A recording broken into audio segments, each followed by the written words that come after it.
हमेशा खाने वाली चुड़ैल। रात को अचानक राधिका मौसी को किचन से कुछ गिरने की आवाज आई। उन्होंने बाहर निकल के देखा तो किचन में उन्हें कोई सफेद साड़ी में दिखा। वो चीख पड़ी, हे भगवान, आलतू जलाल तू आई भला को टाल तू, आलतू जलाल तू आई भला को टाल तू। राधिका मौसी को चीखते सुनकर श्रवण बाहर आता है भागते हुए। अरे माँ, क्या हुआ? क्या देख लिया? दादी माँ आ गई क्या सपने में? अरे बेटा, रसोड़े में देख तो कौन है? श्रवण रसोड़े में झांक कर देखता है और उसे कोई नहीं दिखता अंदर। अब रसोड़े में तो कोई नहीं है माँ। कोई सफेद साड़ी में नहीं है क्या? नहीं माँ, कोई भी नहीं है। चिल्लम चिल्ली की आवाज सुनकर काजल भी वहां आ जाती है। अब क्या हो गया माँ जी?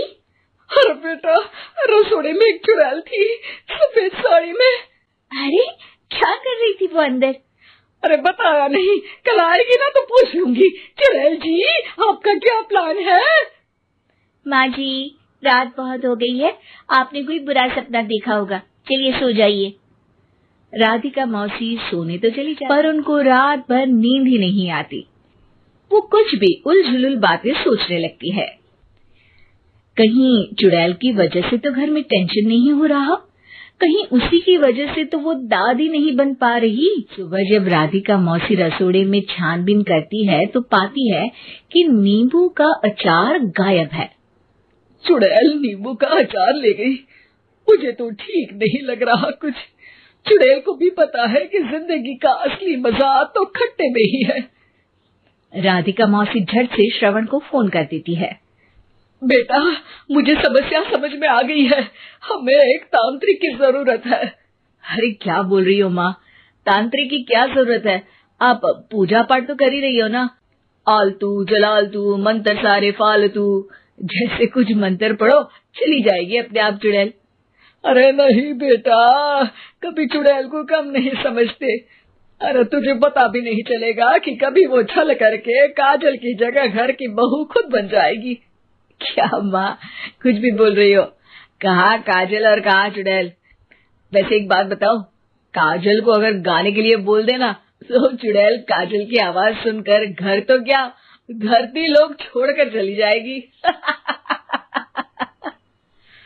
तुम ना पढ़े लिखे बच्चे हर चीज को मजाक समझते हो। तुम रहने दो, मैं खुद ही तांत्रिक को बुला लेती हूँ।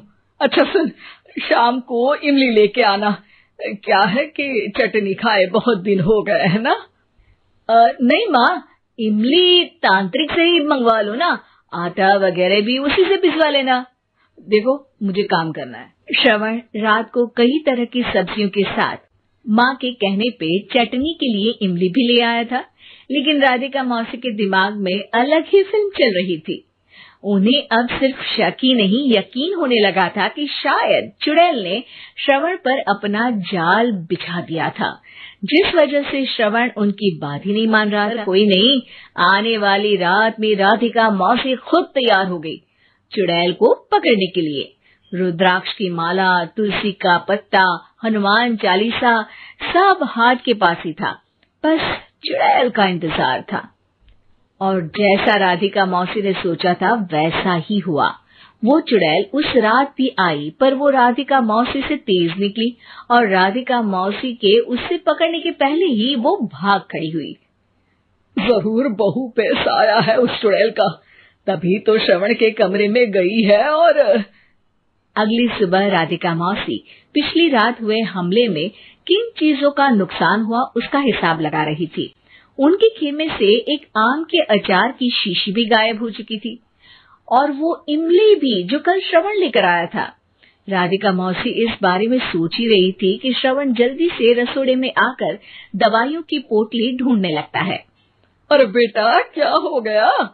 अब माँ, वो काजल की तबीयत खराब है, बहुत घबराहट हो रही है उसे। हे भगवान, मैंने पहले ही कहा था कि तांत्रिक को बुला लेते हैं, पर नहीं, अब देखो उस चुड़ैल ने काजल को अपने वश में करना शुरू भी कर दिया है। हालांकि श्रवण भूतों में विश्वास नहीं करता था, पर अब वो भी डर जाता है और राजी हो जाता है एक तांत्रिक को बुलाने के लिए।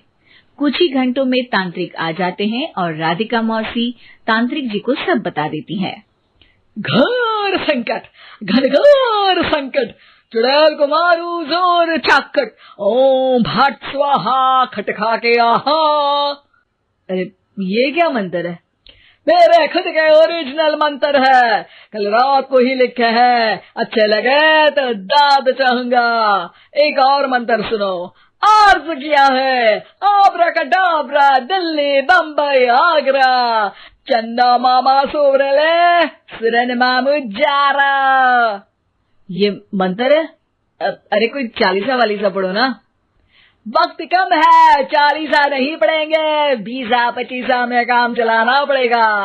अलग निरंजन जाके लंदन, मुफ्त का मंजान घिस मेरे लंदन। अरे जल्दी करो तांत्रिक जी, जल्दी करो। तांत्रिक अपने उल झलूल मंत्र पढ़ने लगता है। श्रवण को तांत्रिक पे शक होता है। वो अपने एक डॉक्टर दोस्त को कॉल कर देता है ताकि कोई अनहोनी हो तो इमरजेंसी में चीजें मैनेज हो जाए। तांत्रिक धुनी रमाता है, जिसकी वजह से कमरे में काफी धुआं हो जाता है और जिसकी वजह से बहू की घबराहट बढ़ जाती है। अब भागेगी चुड़ैल। हाँ। बहू खांसते हुए धुएं से बचने के लिए बाहर चली जाती है। अरे भाग रही है, भाग रही है। पीछे पीछे श्रवण भी जाता है। बहू एक सोफे पर बैठ जाती है। तभी डॉक्टर दोस्त आ जाते हैं और श्रवण को पानी लाने के लिए कहते हैं। थोड़े चेकअप के बाद डॉक्टर कहते हैं, मेरे हिसाब से जाप का काम पूरा हो गया है। क्या मतलब? अरे कुछ भी नहीं माँ, कोई चुड़ैल नहीं है, खुशखबरी है, अब दादी बनने वाली है। मगर वो सब अचार के डब्बे। श्रवण दोनों अचार के डब्बे अपनी माँ को दिखाता है, जो कि उनके बिस्तर के नीचे छुपे हुए थे। आपने सही बोला था माँ, वो चुड़ैल काजल ही थी जो खट्टा खा रही थी। हमें कल ही पता चला, पर हमने आपको ये तांत्रिक वाला काम करने दिया ताकि आपको भरोसा हो जाए कि भूत वगैरह कुछ होता ही नहीं। अच्छा अच्छा, ये तो बड़ी खुशी की बात है। पर बेटा मुझे एक झाड़ू तो ला दे। क्यों माँ? ये तांत्रिक का भूत उतारती हूँ मैं। अब तांत्रिक राधा मौसी के डर से घर से भाग निकलता है और राधा मौसी उसके पीछे भागती है। अरे संकट ये घनघोर है, तांत्रिक मुआ चोर है। रात को अचानक राधिका मौसी को किचन से कुछ गिरने की आवाज आई। उन्होंने बाहर निकल के देखा तो किचन में उन्हें कोई सफेद साड़ी में दिखा। वो चीख पड़ी, हे भगवान, आलतू जलाल तू आई बला को टाल तू, आलतू जलाल तू आई बला को टाल तू। राधिका मौसी को चीखते सुनकर श्रवण बाहर आता है भागते हुए। अरे माँ, क्या हुआ? क्या देख लिया? दादी माँ आ गई क्या सपने में? अरे बेटा, रसोड़े में देख तो कौन है? श्रवण रसोड़े में झांक कर देखता है और उसे कोई नहीं दिखता अंदर। अब रसोड़े में तो कोई नहीं है माँ। कोई सफेद साड़ी में नहीं है क्या? नहीं माँ, कोई भी नहीं है। चिल्लम चिल्ली की आवाज सुनकर काजल भी वहां आ जाती है। अब क्या हो गया माँ जी? अरे बेटा, रसोड़े में एक चुड़ैल थी सफेद साड़ी में। अरे क्या कर रही थी वो अंदर? अरे बताया नहीं, कल आएगी ना तो पूछ लूंगी। चुड़ैल जी, आपका क्या प्लान है? माँ जी, रात बहुत हो गई है, आपने कोई बुरा सपना देखा होगा, चलिए सो जाइए। राधिका मौसी सोने तो चली जाती है, पर उनको रात भर नींद ही नहीं आती। वो कुछ भी उलझुल बातें सोचने लगती है। कहीं चुड़ैल की वजह से तो घर में टेंशन नहीं हो रहा, कहीं उसी की वजह से तो वो दादी नहीं बन पा रही। सुबह जब राधिका मौसी रसोड़े में छानबीन करती है तो पाती है कि नींबू का अचार गायब है। चुड़ैल नींबू का अचार ले गई, मुझे तो ठीक नहीं लग रहा कुछ। चुड़ैल को भी पता है कि जिंदगी का असली मजा तो खट्टे में ही है। राधिका मौसी झट से श्रवण को फोन कर देती है। बेटा, मुझे समस्या समझ में आ गई है, हमें एक तांत्रिक की जरूरत है। अरे क्या बोल रही हो माँ, तांत्रिक की क्या जरूरत है? आप पूजा पाठ तो कर ही रही हो ना। आलतू जलालतू मंत्र सारे फालतू, जैसे कुछ मंत्र पढ़ो चली जाएगी अपने आप चुड़ैल। अरे नहीं बेटा, कभी चुड़ैल को कम नहीं समझते। अरे तुझे पता भी नहीं चलेगा कि कभी वो छल करके काजल की जगह घर की बहू खुद बन जाएगी। क्या माँ कुछ भी बोल रही हो, कहाँ काजल और कहाँ चुड़ैल।